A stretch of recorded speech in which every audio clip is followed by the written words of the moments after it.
Porque se cruzaban. Sí, es una Listo, chicos. Bueno, la sesión pasada empezamos a hablar de dispositivos de medición de temperatura. Comenzamos hablando de los termopares. Dijimos que los termopares funcionan a partir del efecto termoeléctrico, donde dos metales diferentes se unen y la unión genera una fuerza electromotriz, un voltaje, y esa fuerza electromotriz pues, está relacionada con la temperatura. Es una relación no lineal esta que tenemos acá, donde tenemos coeficientes que van a permitir estimar y aproximar de mejor manera la temperatura utilizando estos dispositivos que vemos acá. ¿Listo? Entonces dijimos que para medir la temperatura con estos termopares o termocuplas, generalmente necesitamos garantizar que una de las uniones esté compensada generalmente a 0 grados para poder utilizar la tabla ITS-90, que es con la cual nosotros relacionamos el voltaje con respecto a la temperatura. Existen varios tipos de termopar, dependiendo de la aplicación, dependiendo del ambiente, si es corrosivo o no, necesita termopilas, necesita recubrimientos que permitan mantener el dispositivo de medición. Y también hablamos de que generalmente cuando se interconectan de forma errónea esos termopares, o se generan extensiones que no corresponden con el mismo material, eso causa que se generen voltajes adicionales en el lazo de medición que van a distorsionar esa medida. Entonces vimos un ejemplo, este que está acá, donde se tenía un termopar y se quería hacer una extensión, y la persona encargada de hacer la extensión de ese termopar por error intercambió los bornes del termopar, y eso hizo que se generara un voltaje adicional en el lazo de medición, con lo cual cambió totalmente la temperatura. Entonces vimos que había una temperatura que me estaba indicando el sistema, mientras que había una temperatura real, ¿sí? La temperatura que me indicaba el sistema, ¿cuál era? ¿Cuál era la temperatura que me indicaba el sistema? 273 punto algo. 297 punto algo, ¿sí? Y la temperatura real es 374.5. Entonces miren que la diferencia es bastante grande, teniendo en cuenta ese simple cambio de el conector en estos termopares. ¿Listo? Entonces terminamos con ese ejercicio. Este es otro ejercicio que hace uso de la ley de los metales intermedios, que me dice que no necesariamente puedo hacer uso del mismo termopar para extender esa medición, sino también puedo tomar un termopar que tenga alguno de los dos materiales del termopar con el cual estoy trabajando. Entonces aquí tenemos un termopar hierro constantán, y me dicen que tengo otro termopar que es cobre constantán. De esta forma, haciendo el mismo análisis del ejercicio anterior, pues hacemos una tabla de voltajes, podemos determinar cuál es el voltaje medido con esa extensión adicional que tenemos. ¿Listo?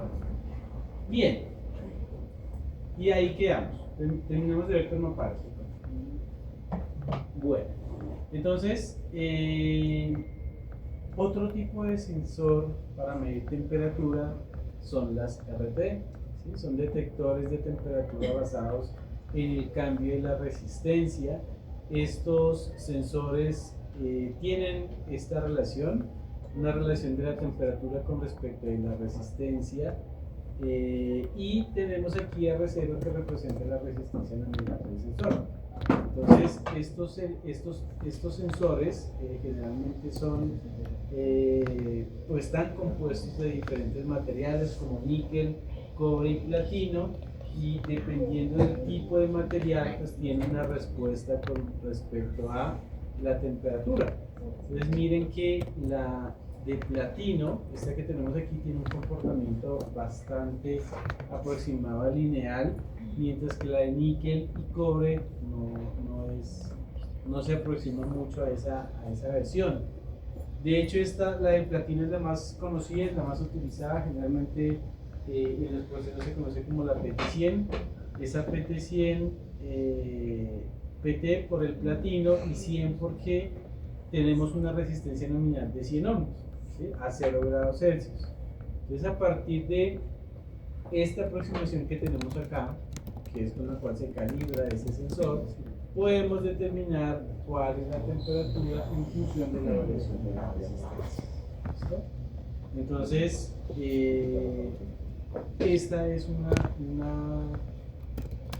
es un sensor de temperatura que se utiliza en diferentes procesos alimenticios, diferentes procesos industriales, ¿sí? Que manejan rangos de temperatura. Aquí tenemos los rangos de temperatura. Cambian los rangos de temperatura dependiendo de la pureza del material que está hecha el termopar.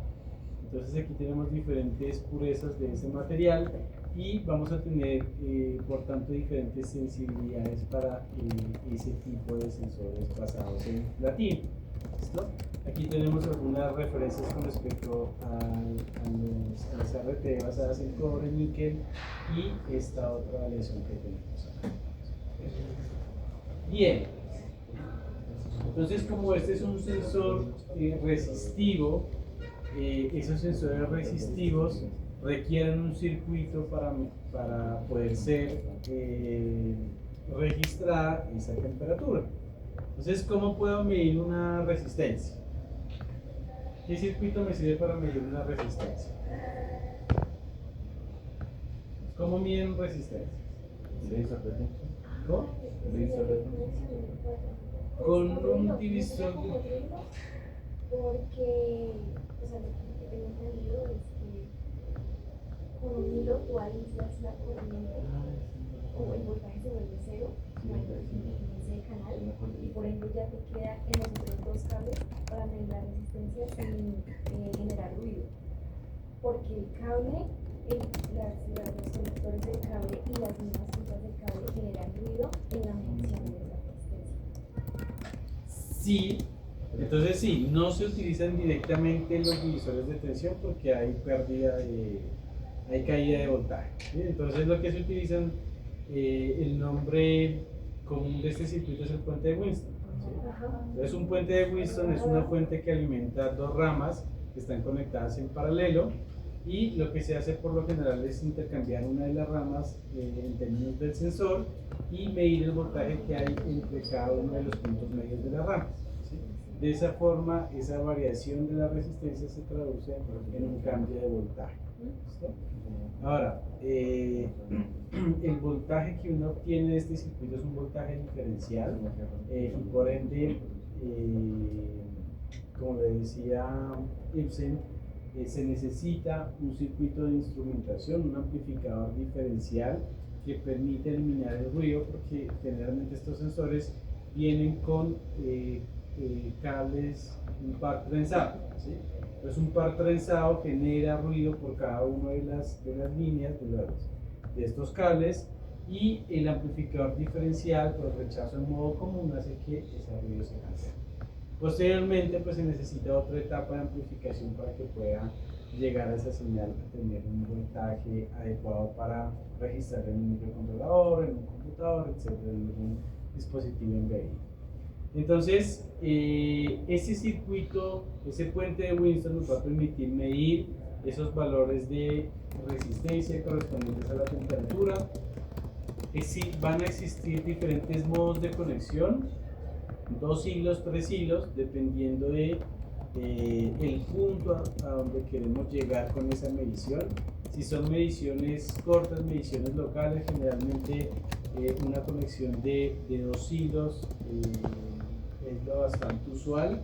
Sin embargo, a medida que aumentamos esa longitud de ese sensor, pues vamos a tener pérdidas de resistencia por los cables y para compensar esas pérdidas de la resistencia lo que se hace es agregarle mayor número de hilos a esa conexión del sensor. ¿Listo?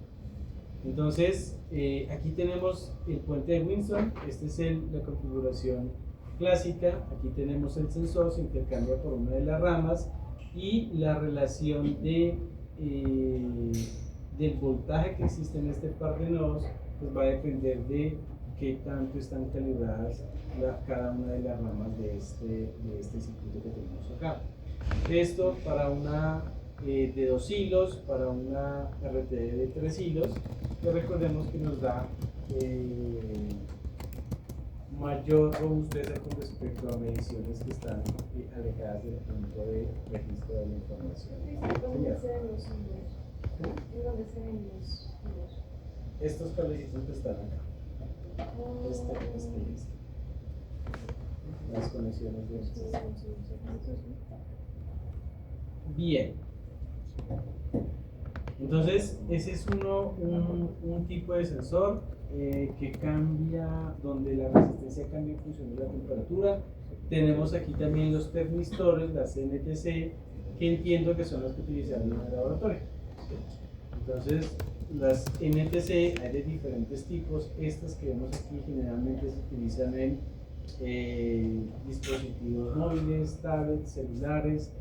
Inclusive en estos elementos se utilizan elementos de montaje superficial, es decir, elementos mucho más chiquiticos que funcionan a partir de las características. Si es una NTC, ¿eso qué quiere decir? Que la resistencia cambia de forma negativa a medida que aumenta la temperatura, mientras que las PTC, en ese caso es el opuesto, la resistencia aumenta a medida que la temperatura aumenta. ¿Listo? ¿Qué rangos tenemos disponibles acá? Tenemos rangos de menos 100 a 600 grados Fahrenheit o de menos 73 a 600 grados Celsius. Estos termistores, ya vamos a ver más adelante, requieren para ser medidos generalmente un circuito, una fuente de corriente estable que permita, a partir de esa relación de voltaje y corriente, hallar el valor de temperatura correspondiente a esa variación. La estimación del valor de temperatura se puede hacer a partir de los modelos. El modelo beta, que es este que tenemos aquí, R igual a R sub 0, la resistencia nominal, elevado exponencial Euler a la beta, factor de 1 sobre T menos 1 sobre T sub 0. T sub 0 corresponde a la temperatura de referencia, la temperatura ambiente en este caso, y R sub 0 pues es la resistencia para ese valor de temperatura. ¿Listo? Es un comportamiento totalmente no lineal, dependiendo del tipo de termistor, tenemos un comportamiento de la variación que crece o que decrece dependiendo de si es MPC o PTC. El otro modelo que me permite calibrar esos sensores es esta ecuación de Steinhardt. ¿Sí? Esta ecuación de Steinhardt, aquí tenemos estos A, B y C, que son coeficientes que me permiten estimar la temperatura en función de la variación de la resistencia. RT es el valor de resistencia registrado para este sensor, y si ustedes conocen A, B y C, pues podemos despejarle el valor de la temperatura.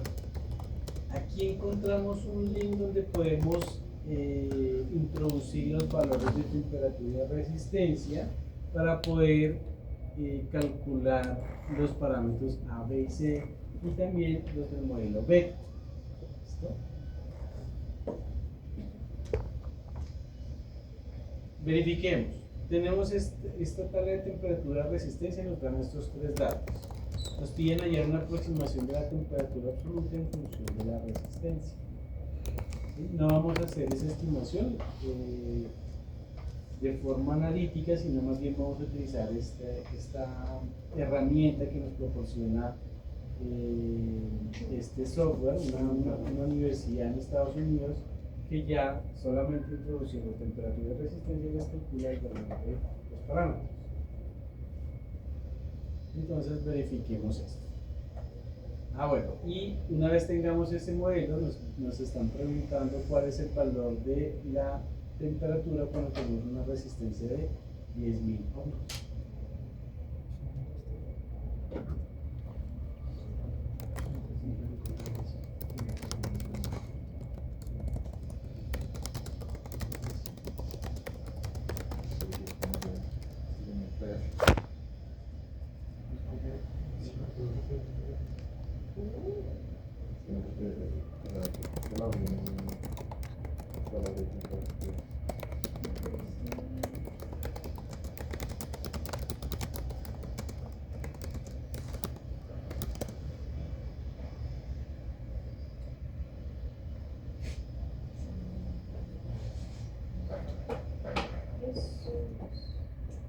Son valores en miles, ¿verdad? Estos son en ohmios. Entonces, Son 94.000, 94.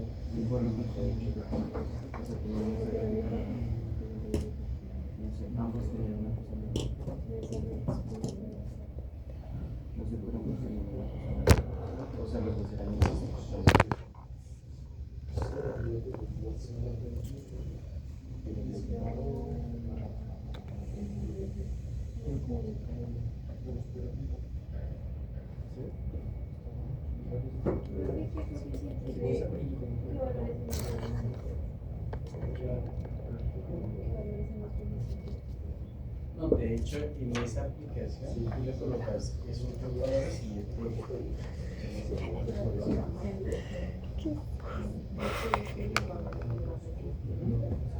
Bastante avise.